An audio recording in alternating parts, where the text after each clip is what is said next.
जंगल के बीच हो रहा था मंगल। शराब के जाम, ताश के पत्ते और कैसीनो के सिक्कों की खनखनाहट। अंदर से आती थी आवाज, ए भाई डबल या नथिंग। लेकिन तभी जंगल की खामोशी चीरती हुई एक आवाज गूंजी, पुलिस दरवाजा खोलो। और फिर जो हुआ उसने एंजॉयमेंट का पूरा मजा किरकिरा कर दिया। देहरादून के जंगल की शांत वादियों के बीच बसा एक गांव सलियावाला, दिन में शांत रात में शातिर, जहां जंगल की खामोशी में पत्ते नहीं कैसीनो के कॉइन खड़कते थे, जहां पेड़ों की छांव में ताश की गड्डियां फेंटने वाले बैठे थे। जी हां, आप सही सुन रहे हैं, जंगल के बीच चल रहा था जुए का जाल, वो भी हाई प्रोफाइल कैसीनो स्टाइल में। और जब एसटीएफ और दून पुलिस ने इस हाई फाई ठिकाने पर दस्तक दी तो अंदर से आवाज आई, क्या हुआ साहब, एंजॉय हुई तो हो रहा था। बीती रात देहरादून पुलिस और एसटीएफ की एक संयुक्त टीम ने गांव सलियावाला में जंगलों के बीच बने एक आलीशान घर में छापा मारा। घर में लाइट्स, म्यूजिक, महंगे कपड़े पहने लोग और हाथों में कैसीनो कॉइन।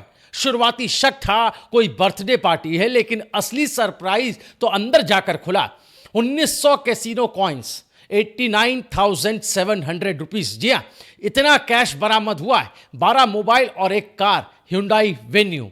मतलब ये कोई मामूली महफिल नहीं थी साहब, ये था पूरा मकाऊ देहरादून की गोद में बैठा हुआ। जी हाँ, आइए आपको मिलवाते हैं इस कैसीनो गैंग के वीआईपी मेहमानों से। पहला नाम मकान मालिक शशांक गुप्ता, गुड़गांव का रहने वाला। दूसरा नंबर निखिल गौरव मग्गो, हिमांशु अरोड़ा। ये सब दिल्ली और नई दिल्ली से आए थे, जैसे कोई टूर्नामेंट खेलने पहुंचे हो।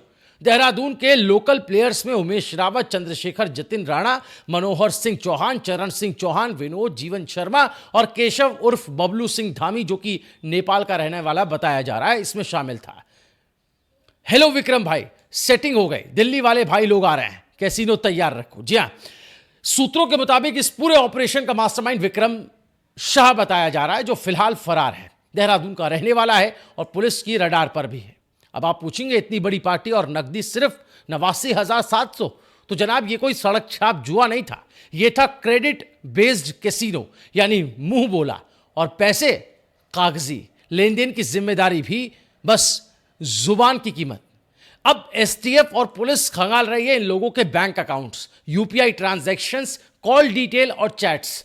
कहीं इस गोरख धंधे की जड़ें किसी और बड़े नेटवर्क से तो नहीं जुड़ी। 2 अगस्त की रात एसटीएफ और प्रेमनगर पुलिस की टीम जंगल के रास्ते चुपचाप पहुंची थी। मकान के पास full proof planning, full proof सबूत। दरवाजा खुलते ही पुलिस टीम को अंदर मिला हाई स्पीड ड्रामा, कॉइन हवा में उड़ते हुए, ताश के पत्ते जमीन पर बिखरे और कुछ खिलाड़ी तो ऐसे चौंके जैसे फिल्म में सीन कट गया। वारे देहरादून, यहां जंगल में अब बाघ नहीं बाजीगर घूम रहे हैं। गिरफ्तार आरोपियों में से कोई दिल्ली से है, कोई उत्तरकाशी से है, कोई नेपाल से है, और सब आए थे देहरादून के जंगल में रमी रॉयल खेलने। लेकिन ये घूमना अब सीधा पहुंच गया जेल की ओर।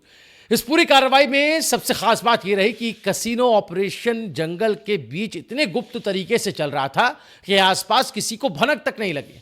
पुलिस को भी जब गुप्त सूचना मिली तो शुरू में किसी को विश्वास नहीं हुआ, लेकिन देहरादून एसएसपी और एसटीएफ चीफ नवनीत भुल्लर ने गंभीरता दिखाई और प्रेमनगर सीओ रीना राठौड़ के नेतृत्व में ऑपरेशन को अंजाम दिया गया।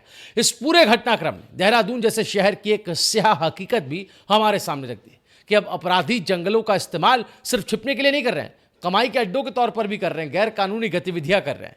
सोचिए, जहां कभी बच्चे स्कूल ट्रिप पर जाया करते थे वहां कैसीनो लगने लगे। सवाल यह है कि क्या ये नेटवर्क सिर्फ देहरादून तक सीमित था? क्या इस गोरख धंधे में कोई लोकल बड़ा नाम भी शामिल है? और क्या ऐसे और कैसीनो, जंगल कैंप अभी भी कहीं चालू हैं?